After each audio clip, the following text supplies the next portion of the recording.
बहुत दूर एक खूबसूरत सल्तनत थी जहाँ सब्ज पहाड़, नीला आसमान और चमकती नदियाँ बहती थीं।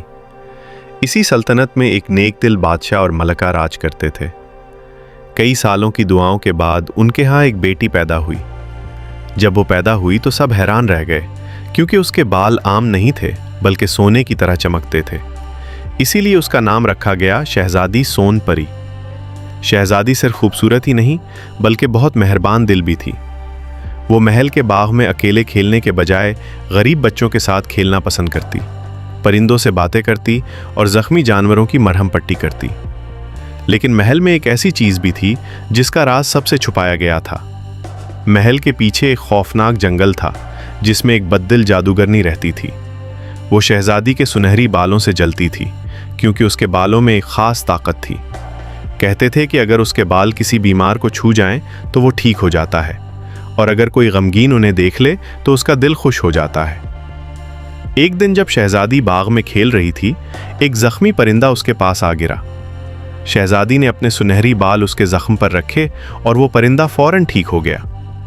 ये देखकर एक काली सायादार आंख सब कुछ देख रही थी। वो जादूगरनी थी। इसी रात जादूगरनी ने अपनी जादुई धूल उड़ाई और पूरे महल को गहरी नींद सुला दिया।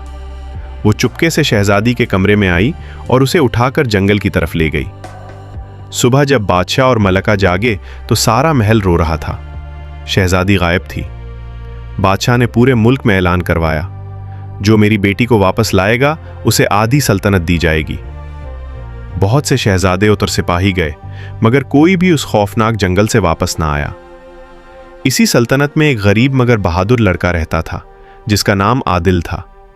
वो लकड़ियां काटकर अपने बीमार बाप का इलाज करवाता था।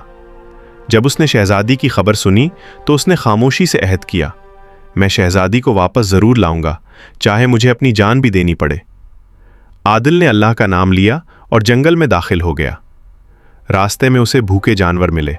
उसने अपनी रोटी उन्हें दे दी। कांटों से भरा रास्ता आया। वो जख्मी हो गया मगर रुका नहीं। आखिरकार वो जादूगरनी के महल तक पहुंच गया। वहां उसने देखा कि शहजादी एक कैद खाने में बंद है, मगर उसके चेहरे पर फिर भी मुस्कुराहट थी।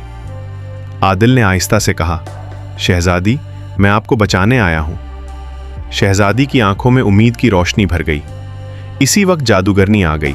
वो हंसकर बोली, जो भी यहां आया जिंदा ना गया, तुम कैसे बचोगे?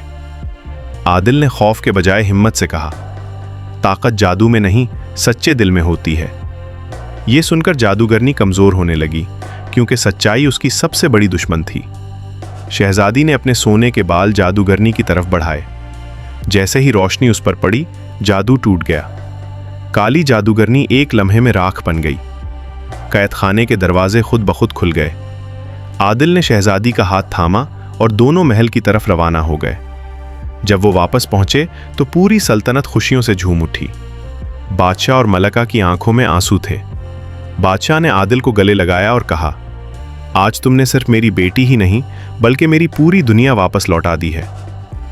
बादशाह ने वादे के मुताबिक आदिल को आधी सल्तनत देने का ऐलान किया, मगर आदिल ने आजिज़ी से कहा, मुझे दौलत नहीं चाहिए, बस मेरे वालिद का इलाज करवा दें। ये सुनकर बादशाह की आंखों से आंसू बहने लगे। उसने फौरन शाही तबीब भेजे। आदिल के वालिद ठीक हो गए।